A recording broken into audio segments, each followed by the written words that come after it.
So in this segment, we're going to be talking about the DUP in denial about the financial situation with Stormont. This is something commentators have been warning for a while, which is that without Stormont being open, they can't sort the financial aspect out of Northern Ireland, really.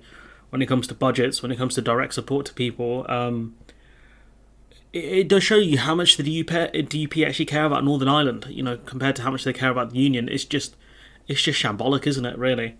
The DUP is in denial about the financial situation facing Northern Ireland if an executive is not formed, the Finance Minister has said.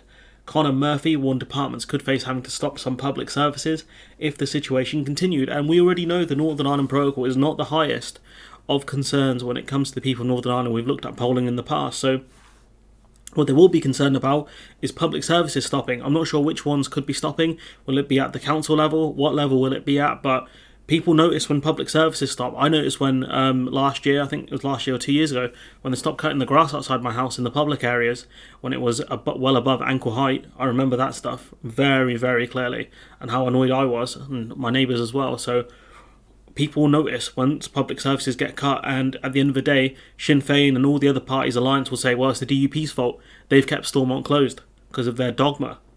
The DUP's Paul Given said it remained up to the government to resolve the problems over the protocol. And do you know what, Paul, mate? You're actually, for once in your life, right? You're actually correct. It is up to the government to solve the problem. It's not up to you. So why don't you reopen Stormont then?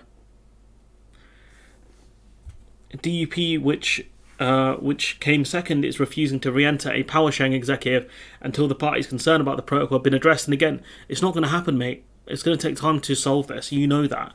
But they're going to make the people of Northern Ireland suffer. Given said the protocol was the elephant in the room during the talks between political leaders. I mean, it really isn't. We need to see the legislation taken through Westminster to remove the Irish Sea border, the barrier that's creating this executive from being able to form. The thing that's stopping the executive from forming, mate, Paul, it's you. That's a given. It's you. You're actively stopping it. It's not hard to figure out, really. I get they're annoyed about the protocol, but at the end of the day, it's actually helping Northern Ireland. And if you really care about Northern Ireland, you would reopen Stormont. Because then we can make progress, hit the ground running, and deliver for the issues that matter to people. Are you saying the protocol doesn't matter to people? That's what I'm reading from that statement. If you said deliver on the other issues that matter to the people of Northern Ireland, that's a bit different, but it's a bit sus, mate. Murphy said his department was in discussions with the Treasury about distributing the £400 per household grant, but they can't do it until Stormont reopens. So, in essence, the DUP are actively stopping the people of Northern Ireland receiving direct aid from the British government. I'd be pretty peeved if that was me. All the ministers who are there want to be in a position where we can quickly make interventions to try and assist people where the pressures arise so quickly. He says we can't do anything with the £437 million he added. Come on, dog. It's up to the British government to resolve the issues of the protocol. It's gone through the second reading, right? What more do you want at this point, And if you wanted to, if you genuinely, if you reopen Stormont and the British government doesn't uphold their part of the bargain, then why don't you just leave the executive again at that point, like you've done before? At least show some good faith here and actually get Stormont open and help people during the cost of living crisis. Inflation's at around 10%, mate. I don't think the people in Northern Ireland can be happy about that. Murphy said the lack of a new budget means that departments are limited to take on new projects and to allocate money between departments to help where there are significant pressures. Naomi Long, the alliance leader, said the financial situation looked dire with no flexibility for departments without an executive, and they're going to go over budget massively. That's a key problem. Northern Ireland's executive parties have been told that Stormont's budget is facing pressures of £1.5 billion. Pressures refers to a situation in which demand or cost for services is increasing faster than the available budget. We're seeing that, the rise of input costs is going up significantly. Stormont need to figure out how much more money they need in order to sort out their financial situation. When it comes to services, are they going to have to make cuts to services? Are they going to have to ask more money from the Westminster government?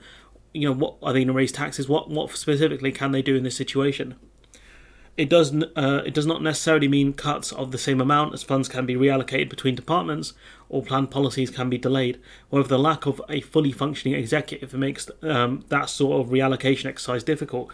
And so they are actively making it worse for the people in Northern Ireland. I don't think there's anything more on the cover now because it just goes into what the Northern Ireland Protocol is, which I'm sure the viewers of the channel know by now. But, overall, the situation for Stormont is becoming dire. and it's up to the people in the DUP to really help out here and actually solve this issue. But they're not, and that's a huge problem for the people of Northern Ireland. Northern Ireland, which I think their economic outcomes generally are worse than the people in Great Britain. It's just shambolic. If the DUP actually cared about Northern Ireland, they would reopen Stormont. If they don't care, then why are you in Northern Ireland at this point? So you can march around in orange outfits and go around where your ancestors fought over like 100 years ago or something. It should be really boring and sad. I don't get these people. But anyways, I'm gonna leave it there. Let me know what you think in the comments below. Like, comment, share, subscribe. Support the channel on Patreon if you can, and hopefully I'll see you in the next one.